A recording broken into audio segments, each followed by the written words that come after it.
తిరుమల శ్రీవారి సాలకట్ల బ్రహ్మోత్సవాలకు టీటీడీ ముందస్తు ఏర్పాట్లు చేస్తోంది. బ్రహ్మోత్సవాలను అత్యంత వైభవంగా నిర్వహించేలా పనులు ముమ్మరంగా సాగుతున్నాయి. 9 రోజుల పాటు సాగనున్న బ్రహ్మోత్సవాల్లో వాహన సేవలతో పాటు మూలమూర్తి దర్శనానికి ఎలాంటి ఇబ్బందులు లేకుండా ఏర్పాట్లు చేపట్టారు. ఉత్సవాల్లో అత్యంత ప్రధానమైన గరుడ వాహన సేవ రోజు అధిక సంఖ్యలో భక్తులు తరలిరానుండటంతో ప్రత్యేక దృష్టి సారించారు. మాడవీధులతో పాటు తిరుమలలో బ్రహ్మోత్సవ ఏర్పాట్లను ఈవో, అదనపు ఈవో స్వయంగా పర్యవేక్షిస్తూ తగిన జాగ్రత్తలు తీసుకుంటున్నారు.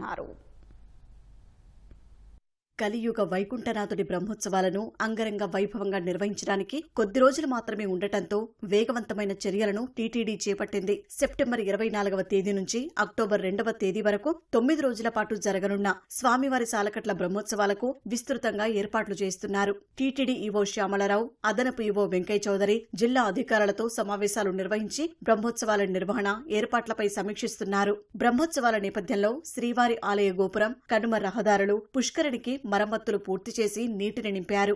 మాడవీధుల ఆధునికీకరణ పనులు వేగవంతం చేశారు. ఆలయ గోపురం, తిరుమల పరిసరాల ప్రాంతాల్లో దీపాలంకరణల పనులు చేపట్టారు. వాహన సేవలను దర్శించుకోవడానికి భక్తులకు ఇబ్బందులు లేకుండా గ్యాలరీలు ఏర్పాటు చేస్తున్నారు. పరిశుభ్రత, పారిశుద్ధ్యంపై ప్రత్యేక దృష్టి సారించారు.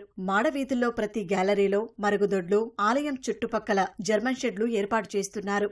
బ్రహ్మోత్సవాల తొలి రోజు సీఎం చంద్రబాబు స్వామివారికి పట్టు వస్త్రాలు సమర్పించనున్నారు. ఈ నేపథ్యంలో టీటీడీ నూతనంగా భక్తుల సౌకర్యార్థం నిర్మించిన వెంకటాద్రి నిలయాన్ని ప్రారంభించనున్నారు.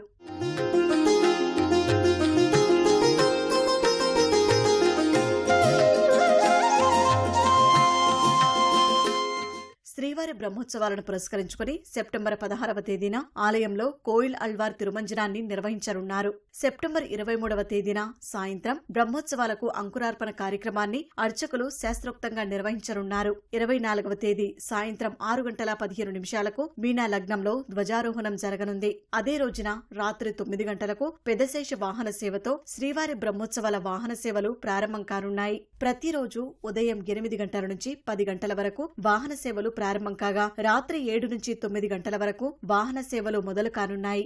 మొదటి రోజు పెద్ద శేష వాహన సేవతో ప్రారంభమైపోయి చిన్న శేష వాహనము, హంసవాహనము, సింహవాహనము, ముత్యపందిరి, సర్వభూపాల వాహనము, కల్పవృక్షము, మోహిని అవతారము, గరుడ వాహనము, సూర్యప్రభ, గజవాహనము, హనుమంత వాహనము, సూర్యప్రభ, చంద్రప్రభ, రథోత్సవము, అవబృధోత్సవం, చక్రస్నాన మహోత్సవము, ధ్వజ అవరోహణ కార్యక్రమాలతోటి 2వ తేదీతోటి బ్రహ్మోత్సవాలు పరిసమాప్తమవుతాయి. భక్తులందరూ కూడా స్వామివారి పవిత్రమైన బ్రహ్మోత్సవాల్ని నేరుగాను ప్రత్యక్ష ప్రసారాల ద్వారా వీక్షించి స్వామివారి అనుగ్రహాన్ని పొందాలని కోరుకుంటూ ఓం నమో వెంకటేశాయ. టీటీడీ వివిధ విభాగాల అధికారులు, జిల్లా పోలీసు అధికారులతో ఈవో శ్యామలరావు, అదనపు ఈవో వెంకయ్య చౌదరి బ్రహ్మోత్సవాల ఏర్పాట్లను పరిశీలించారు.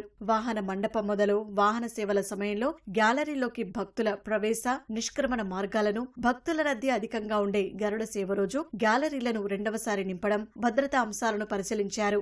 శ్రీవారి బ్రహ్మోత్సవాల చివరి రోజు చక్రస్నానం సమయంలో స్వామివారి పుష్కరిణిలోకి భక్తులను అనుమతించే సమయంలో తీసుకోవాల్సిన జాగ్రత్తలపై పోలీసు అధికారులతో చర్చించారు. శ్రీవారి సాలకట్ల బ్రహ్మోత్సవాలను వైభవంగా నిర్వహించడానికి విస్తృత ఏర్పాట్లు చేస్తున్నామని, అన్ని విభాగాల సమన్వయంతో భక్తులకు ఇబ్బందులు లేకుండా చర్యలు తీసుకుంటామన్నారు. భక్తులు ఎక్కువ మంది వస్తారు కాబట్టి అదనంగా శానిటేషన్ సిబ్బంది కూడా ఇవ్వడం జరుగుతుంది.